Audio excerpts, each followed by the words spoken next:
जय माता दी दोस्तों। कैसे हैं आप सब। आशा करता हूँ आप अच्छे होंगे, स्वस्थ होंगे, मस्त होंगे। मेरे इस चैनल पर यात्रा ब्लॉग पर आपका स्वागत है। आज एकादशी का दिन है।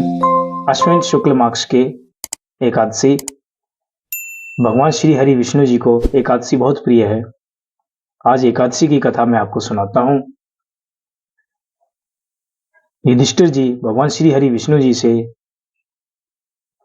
उनके कृष्ण अवतार में जो कृष्ण जी से ये प्रश्न करते हैं कि इस एकादशी का क्या महात्म्य है, किसने यह व्रत किया है, इसके व्रत करने से क्या फल मिलता है, वह विस्तार पूर्वक मैं आपको इस कथा के माध्यम से सुनाता हूं।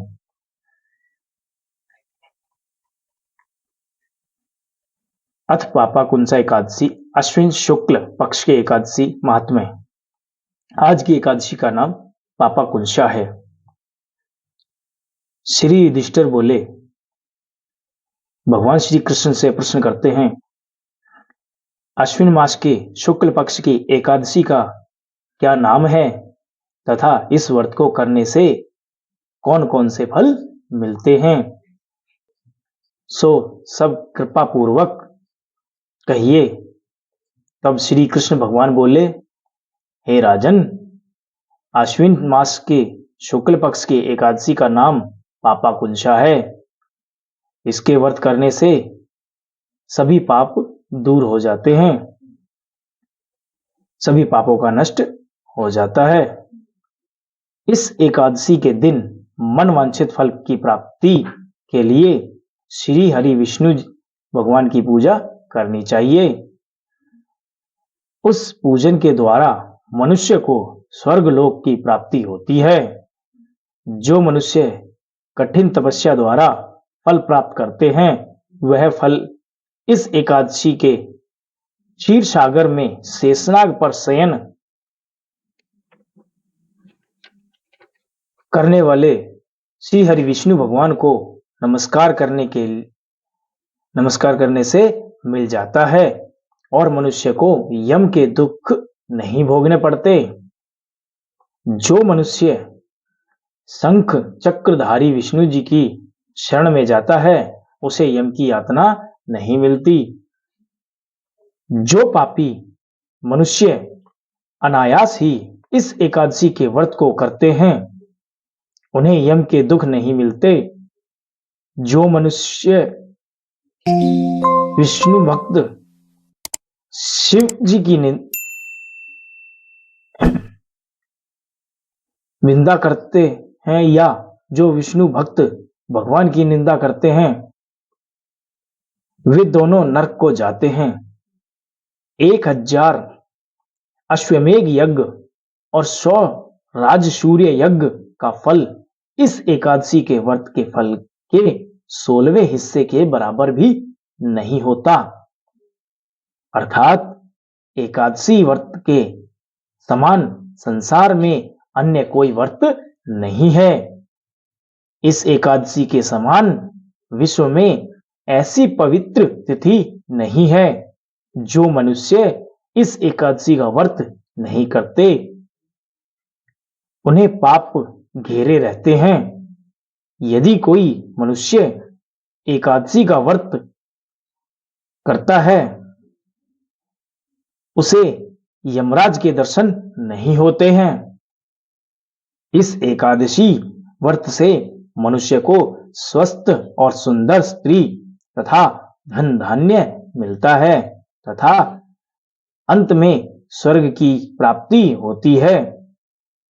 जो मनुष्य इस एकादशी व्रत में रात्रि को जागरण करते हैं, उन्हें बिना किसी के रोके स्वर्ग मिलता है।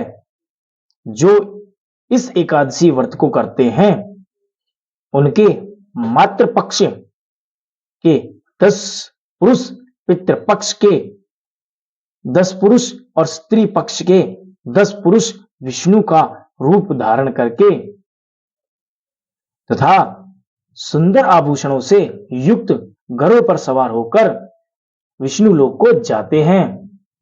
जो मनुष्य अश्विन मास के शुक्ल पक्ष की पापा कुंसा एकादशी का विधि पूर्वक व्रत करते हैं, उन्हें परलोक मिलता है।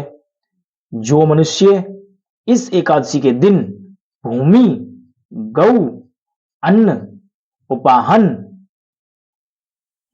वस्त्र, छत्र आदि का दान करते हैं, उन्हें यमराज के दर्शन नहीं मिलते। दरिद्री पुरुष को भी यथाशक्ति दान करके कुछ पुण्य अवश्य ही पैदा करना चाहिए। जो पुरुष तालाब, बगीचा, धर्मशाला, प्याऊ, अन्य क्षेत्र आदि बनवाते हैं, उन्हें यम के दुख नहीं मिलते।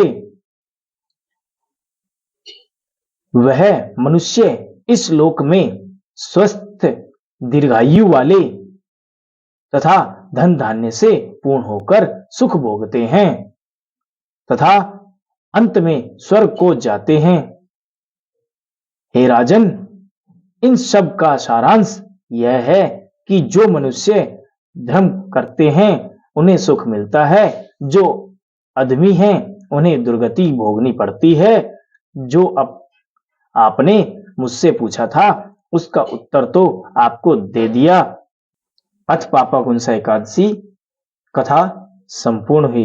जय श्री हरि विष्णु, जय श्री नारायण प्रभु, जय ज्ञास माता की जय।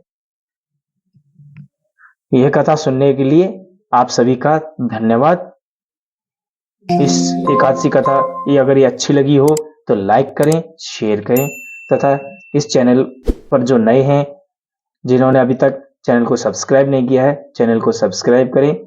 आगे भी इस कथा को मैं आपको लेके आता रहूंगा। जय श्री हरि विष्णु भगवान, जय श्री नारायण प्रभु जी, ये जय ज्ञासी माता की जय।